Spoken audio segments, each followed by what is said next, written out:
E aí, pessoal, tudo bem? Eu de novo aqui, Pastor Josué, para estar interagindo com você em um novo assunto. Hoje eu quero falar sobre pecados sexuais na vida do cristão. Antes de tudo, não esqueça de deixar o seu like, né, e se inscrever no meu canal, porque esse canal depende de você para ele permanecer e para que a gente possa trazer aqui novos títulos, né, de curiosidades e temas importantes para o nosso dia a dia.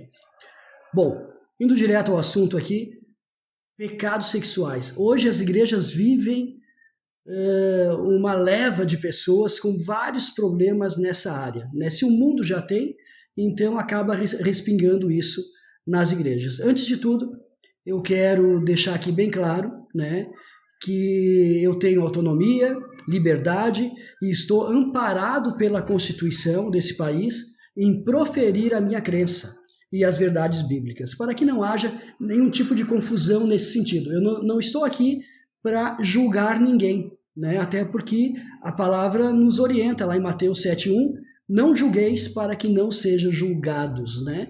A única régua que serve de medida para nós é a de Jesus, não a minha com relação à humanidade, nem a humanidade ou qualquer outra pessoa com relação à minha vida. Não cabe julgar pecados, nem, né, o pecador, mas mostrar o caminho da fé. O que o pecado sexual é? O que ele representa? O pecado sexual, ele representa o que há de pior hoje nas separações, o que há de pior hoje na perda de pessoas para o mundo, né, para a pornografia. O pecado sexual, ele traz consequências sempre negativas. O que se caracteriza como pecado sexual? A abstinência, o sexo fora do casamento, bestialidades, né, que são sexo com animais, pedofilia, sexo com crianças, homossexualismo ou homossexualidade.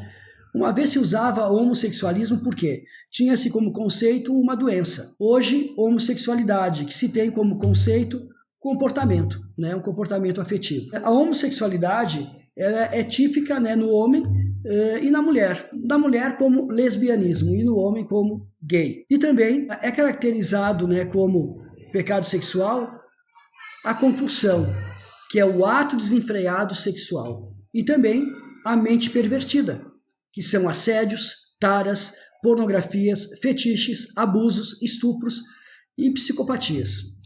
Por aqui nós já teríamos assim muito assunto para abordar e para levar você à conscientização. Muitas pessoas sofrem com isso e muitos sofrem calados.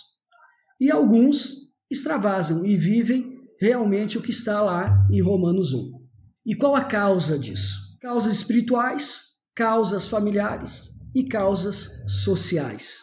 As causas espirituais estão lá em maldições hereditárias, comportamentais, opressão, problemas emocionais que é na mente, levando à possessão. E também causas espirituais estruturais, ou seja, desde o ventre, estruturando negativamente a parte biológica, genética, fazendo com que tanto genótipos como fenótipos sejam visíveis e alguns até com alterações. Existem pesquisas que comprovam que muitos nascem assim, nascem com problemas de homossexualidade ou LGBTQI+, né? Que aí você pode estudar sobre cada letra dessas aí. Uma vez imaginávamos que fosse só comportamento, ou uma escolha, uma opção, mas hoje sabe-se que crianças já nascem, né, com essa tendência. Mas mesmo assim não deixa de ser algo pecaminoso. E quais seriam as consequências? Perda da identidade, destruição de sonhos, mentes pervertidas, comportamentos reprováveis, perda de semelhança com o Criador, rompimento de vínculos sociais e familiares, perda de princípios éticos e morais. Basta ver na parada gay. Quer dizer, será que algo normal pode ser extravasado ao limite máximo? Pode ser extrapolado? Não, e eu falo de parada gay aqui não por ser um desfile, como um desfile normal de alguém que está passando pela avenida para mostrar alguma coisa que nos acrescenta de uma forma cultural. Não, eu estou falando de uma parada gay onde a promiscuidade é algo normal. E quem tem princípios acaba sendo intimidado com essas questões.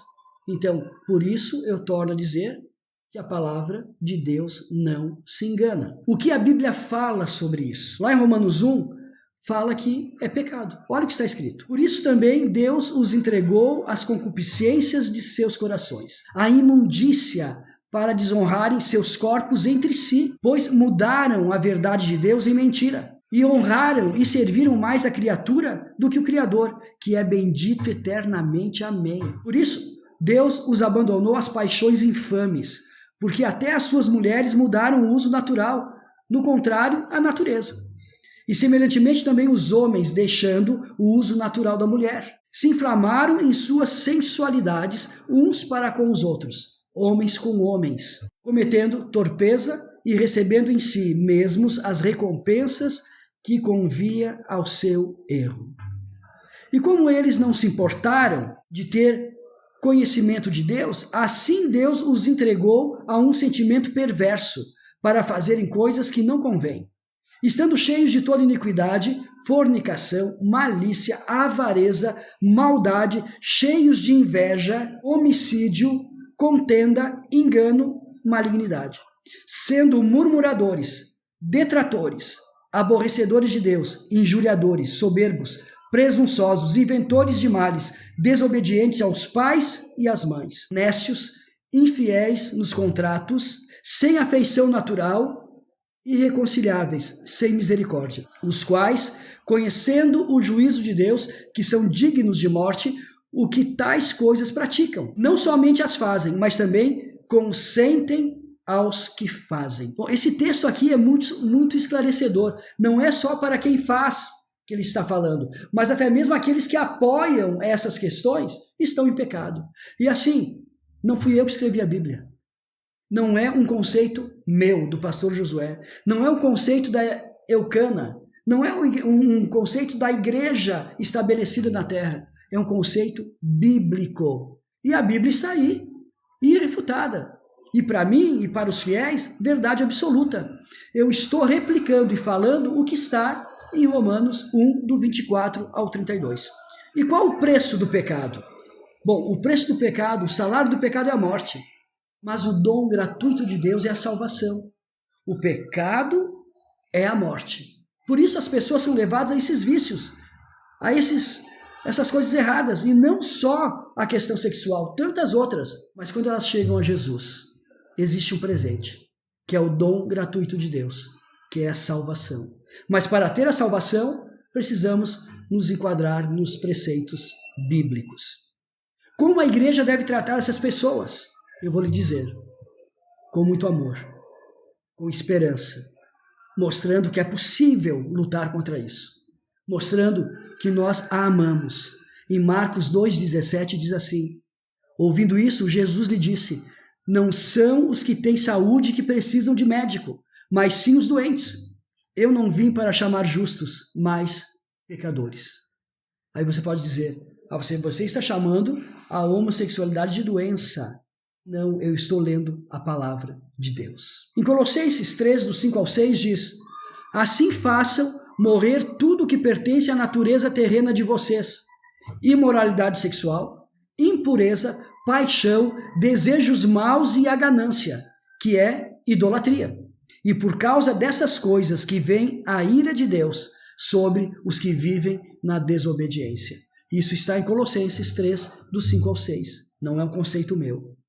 É um conceito divino e que eu trago para a minha vida e que eu trago como ensino para a nossa igreja.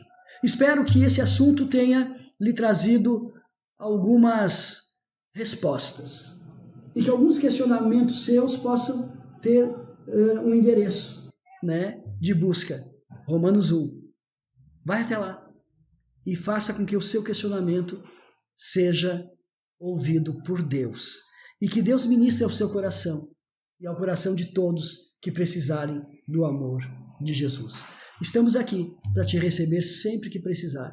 Um grande abraço a todos vocês e que Deus abençoe.